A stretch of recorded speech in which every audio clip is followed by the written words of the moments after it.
Sahabat Nabi yang mempunyai kekuatan super. Pernahkah Anda mendengar kisah seorang sahabat Nabi yang memiliki kekuatan super? Ia mampu membawa barang-barang yang seharusnya dibawa unta. Tidak hanya 1 unta, tetapi hingga 6 unta. Barang yang dibawa oleh 6 unta mampu dibawa oleh sahabat ini seorang diri. Dengan bobot seberat itu, sahabat ini masih tidak merasakan beban yang berat. Ialah Safinah, Abu Abdurrahman atau dikenal juga Abu Buhturi Maula Rasulullah, pada awalnya merupakan budak dari Ummu Salamah, istri Rasulullah. Kemudian ia dimerdekakan dengan syarat menjadi pembantu Rasulullah Shallallahu Alaihi Wasallam dalam hidupnya. Ia lahir di Arab, namun nasabnya keturunannya dari kalangan bangsa Persia. Safinah menuturkan, nama asliku adalah Qais, kemudian Rasulullah menggantinya dengan Safinah. Ada yang bertanya, mengapa Anda dinamai Safinah, artinya kapal dalam bahasa Indonesia? Beliau menceritakan, suatu hari Rasulullah berpergian bersama beberapa orang sahabatnya, dan mereka pun merasa terlalu berat membawa barang-barang mereka. Lalu beliau berkata kepadaku, bentangkanlah kainmu. Aku pun membentangkannya sesuai permintaan beliau. Beliau menaruh barang-barang tersebut di kainku itu, kemudian membawakannya kepadaku sambil bersabda, bawalah. Sesungguhnya engkau adalah sebuah kapal. Lalu Safinah mengatakan, sekarang, apabila aku memikul barang bawaan seekor unta, 2 ekor atau bahkan 5-6 ekor unta, aku tidak lagi merasakan itu beban yang berat. Hadits riwayat Hakim. Dari kitab Al-Istiab dikisahkan suatu hari, Safinah pergi ke kawasan pantai. Ia kemudian menumpang sebuah perahu. Diarunginya lautan tanpa menduga sebuah bencana ada di hadapannya. Tiba-tiba perahu yang ditumpanginya pecah terhempas ombak. Penumpangnya berhamburan ke lautan. Ada yang tenggelam, ada yang selamat. Safinah adalah salah satu penumpang selamat. Saat perahu yang ditumpanginya pecah, Safinah sempat tenggelam. Namun dengan cekatan ia segera mengambil salah satu papan perahu yang pecah tersebut. Ia pun terapung-apung di atas papan kayu itu. Seorang diri, Safinah terapung di lautan.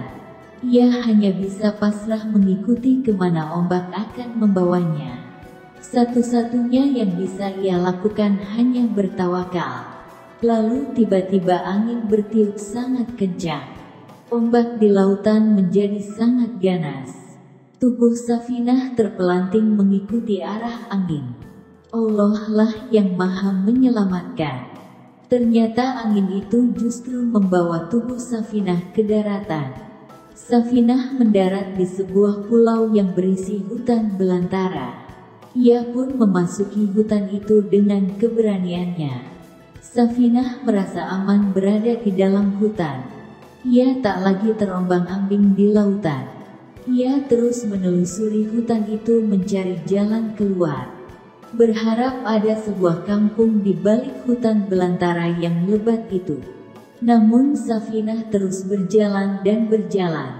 Ia tersesat tak menemukan jalan keluar. Alih-alih keluar dari hutan, Safinah justru bertemu dengan seekor singa. Sang raja hutan menghampiri Safinah hendak menerkam. Ia tahu semua hewan adalah hamba Allah dan menghormati Rasulullah. Ia pun menyeru kepada Abu Haris, julukan bangsa Arab untuk si raja hutan. Wahai Abu Haris, aku ini Maula Rasulullah Shallallahu Alaihi Wasallam, kata Safinah. Ternyata singa itu mengerti ucapan Safinah. Ia mengangguk-angguk lalu menahan diri dari menerkam Safinah. Namun singa itu tetap mendekat, bukan untuk melahap Safinah, melainkan ingin mengantar sang Maula Rasulullah. Dengan bahunya, singa itu mendorong-dorong tubuh Safinah. Ia ingin Safinah melalui suatu jalan yang ternyata adalah jalan keluar dari hutan. Singa itu mengantar Safinah hingga ke pinggir sebuah jalan menuju pemukiman. Setelah mengantar Safinah, singa itu pun mengaum lalu kembali memasuki hutan. Safinah memaknai auman itu sebagai ucapan selamat tinggal dari si singa. Safinah begitu takjub, senang, sekaligus bersyukur atas kekuasaan dan rahmat Allah. Safinah pun selamat dari perjalanan yang sangat melelahkan lagi membahayakan itu. Saat kembali, ia senang mengisahkan pengalaman ajaibnya, yakni pengalaman diselamatkan singa karena statusnya sebagai Maula Rasulullah. Bahkan seekor singa pun menghormati dan menyayangi Rasulullah, keluarganya, sahabatnya, bahkan maulanya. Ada hadits yang diriwayatkan oleh Safinah saat beliau bersama Rasulullah, dari Safinah yang meriwayatkan dari Ummu Salamah. Ummu Salamah mengatakan, aku mendengar Rasulullah Shallallahu Alaihi Wasallam bersabda, tidaklah musibah menimpa seorang hamba, lalu ia mengatakan, Inna lillahi wa inna ilaihi raji'un, Allahumma ajirni fi musibati wa akhlifni khairan minha. Sesungguhnya kami ini milik Allah dan akan kembali padanya. Ya Allah, berilah balasan pahala atas musibahku ini, karena aku bersabar, lalu gantilah dengan yang lebih baik. Pasti Allah akan memberinya pahala dengan kesabarannya terhadap musibah tersebut dan mengganti kehilangannya dengan sesuatu yang lebih baik. Ummu Salamah melanjutkan, pada saat Abu Salamah suamiku wafat, aku berpikir, siapa lagi yang lebih baik dari Abu Salamah? Namun Allah menegarkan hatiku untuk mengucapkan, Inna lillahi wa inna ilaihi raji'un, Allahumma ajirni fi musibati wa akhlifni khairan minha. Allah pun menikahkan aku dengan Rasulullah sebagai ganti suamiku. Ini merupakan pelajaran berharga bagi kita umat Islam, untuk mengucapkan doa ini tatkala kita ditimpa musibah atau bencana.